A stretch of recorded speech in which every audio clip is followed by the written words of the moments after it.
Lionel Messi ubangi ngitip ba udai urang yelek ka jong kari Argentina. Udai ru ubalat pau namba ha kajing lek kai football. Ula koro ya ki nyau teli ki Ballon d'Or ha kini kisnem ki late no baro. Lionel Messi ubangi jutip ru kum uta ugots lani great of all time.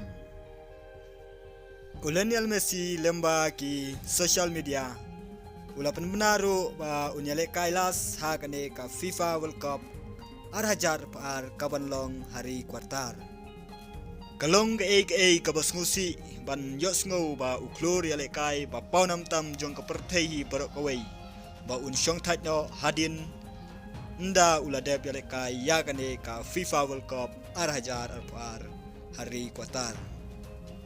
Kumban supen ken mau ka Argentina lemba Lionel Messi kelara ru ya ka 6 ladu ha ka Copa America.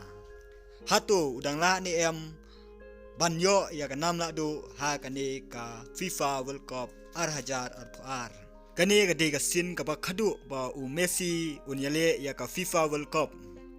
Bat kermen ru ba unyo ya ka 6 ladu ha kani ka FIFA World Cup arhajar ar. Kumban supen kan mau Messi menta udon bat ka klub PSG bat menta welekai ha ka PSG.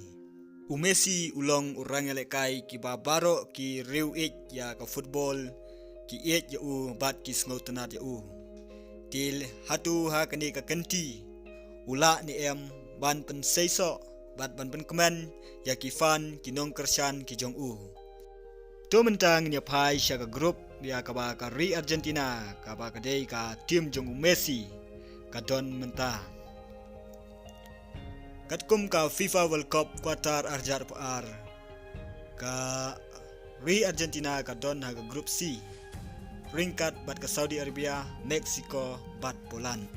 Ki tim ba ka Argentina kan ya kendu kelong ka Argentina persya ya ka Saudi Arabia ha ka arpo atrik November lai bajesh deng janmit. Bat kasin ka baar kalong ka Argentina persya ya ka Mexico ha ka arpo nyotrik November khat arsteng. Bat ha ka balai kalong ha ka shitrik Desember khat arsteng ka Poland persya ya ka Argentina. Tungin ai ka cingkit bok ya Lionel Messi urang yale kai ba paunam ba yo ban yale kai ba ha kani ka FIFA World Cup arhajar ar knang ba la ban wanra ya kanam ha ka ri Argentina bat kumju ru ban wanra ka jinkman ya ki fan jong ka Argentina bat jong Lionel Messi kublai shibon sngopa subscribe ya kani ka channel na banta ki wei pat ki video ki bangin sapan mi.